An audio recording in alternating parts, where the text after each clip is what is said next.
Welcome back everyone to the Hello World Guy, and this is the start of our new series. And in this series what we are going to do is we are going to create a much better FPS.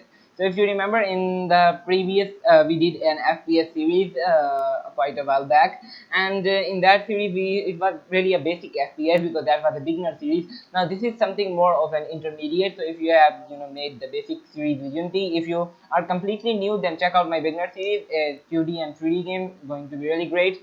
But what we are going to use for now, we are going to create a much more advanced 3D shooter game. So yeah, let's get started with that, and this will have actual AI and stuff and other things, and maybe we will add animations too. And from the very start, this will be made using the 3D HDRP. So just select that, and if that template is not downloaded, just click download template, and it should start downloading the template, and just wait for it while it does that. And once it has done that, just create a new, select your project name like something like my FPS, I guess. And let's just select create project, and that should start creating the actual project, and then it will open up. Alright, so once the project has been created, you should see this screen, and you can just close this, and what you should present it be let me maximize the window, and you can see that this is what the scene currently looks like. Just an empty scene, nothing too much here. We have got a nice sky and fog volume here with a bunch of stuff like a physically based sky. We have got a ground tint, and if you turn that off, it looks kind of bad. There are a bunch of things, and that's weird. Anyways, there are a bunch of things here, and you can do different stuff. You can change the settings. We will get more to the environment sections later, but for now we are going to leave that and get straight to the point. So the first thing that I want to do is create a character controller for our player. So in order to do that, first I'm going to right click here and create an empty object here called not an empty object. So what I'm doing, right click, create a 3D cube here called ground. And what I'm going to do is I'm going to make sure that it is at exactly 0 0 0, and I'm going to make it size on the y something like 0.2, while making it 10 on the x, or maybe 15 on the x and 15 on the z. This makes us a nice ground. And what I'm going to do is I'm going to right click and create an empty object here called player. Now what I'm going to do is I'm going to right click on the player, add a 3D let's add a capsule here called as a part of the player, by the way. And let's just add that to the player and make sure that it's at location 0. The actual capsule is at location 0. And let's just move the player to 0 0 and 1. This makes it perfectly at the correct position. You can turn off the gizmos and this if you want to see everything better. Let's just move it the player like that, and that looks awesome. Now what I'm going to do is I'm going to make the main camera a part of the player. Alright, and return the gizmos back on, and this as well. And I'm going to drag the main camera into the player actually, so that it is exactly at where the player's head would be. And by the way, I'm going to select the player, and you can see that the forward direction is that, so we need to make sure that the camera is looking towards this direction. This seems to be pretty awesome. And let's just go under here, and you can see it currently looks like this. And what I'm going to do is I'm going to just well, we have got this, and that is working. So now we can actually add a script. So I'm going to right click, create a new folder in my main asset folder here called script. And let's just go inside that folder, right click, and I'm going to create two C# scripts here. One is going to be camera look, and one is going to be called well, let's just call it player. Let's call it player, and let's just let everything compile. And what's that? Well, that is not something terrible error. It should not cause any problems, and just let it reload the script assemblies, and everything should well work.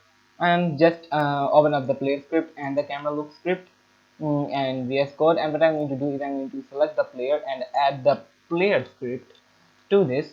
And then what I'm going to do is I'm going to select the main camera and add in the well camera look script to this. So first of all, we are going to program the player script. Let me just open this up and go into the player script. I'm going to put this to the side, and let's just go in here and in the player script, what we want to do is we want to basically we want to actually move the player for now left, right, and forward, backwards. So in order to do that, the first thing I'm going to do is I'm going to have a couple of variables here. Let me just remove this comment, totally unnecessary, and remove these two using tags up here as well. And I'm going to add in a serialized field here called private. By this means, of course, that it will be shown in the inspector, and a float called speed, or rather move speed, because we might have other kinds of speeds later. It might be a good idea to split up the player's script into multiple sections. We might do that in the future, but for now we're going to keep it all in one. And in the update method, what we are going to do is, of course, first of all, we need also another reference to our character controller. So I'm going to add a private character controller, because that's what we'll be using for our movement, called controller. And I'm going to add the start method back again, start. And in here, what we are going to do is we are going to say controller is equal to get component character controller, and that should work. And I'm going to go up here, and I'm going to just add a require component here of type character controller, so that oh, and by the way, you need to say type of, and this should make sure that our player always have a character controller, or else the script will be invalid. So now we need to actually program the movement logic. Alright, so now in the update method, what I'm going to do is I'm going to create a float called let's call it vertical, and I'm going to set it to input dot get axis raw vertical. Raw means that our axis won't have any smoothing. We will get the actual values, so that would allow us to have a really nice snappy movement. So we are going to do that the same thing for the horizontal axis. And what we need to do is we need to create well, we can just say here, we can just say actually we can just say controller dot move. And well, we are actually going to I've got another idea actually. I'm going to change this format so that it is, instead of being this, it is like a vector. We are going to create a vector 3 here called move, and set that equal to this, and add 0 in here, and then set that like that. And well, is equal to new vector 3, of course, a new vector 3, and that should work.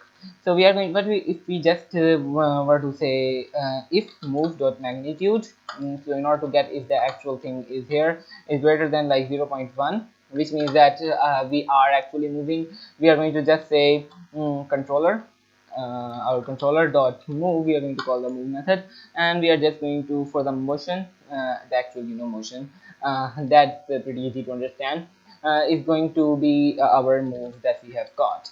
Now this is going to be multiplied by speed, and also by time dot delta time, and this should actually work.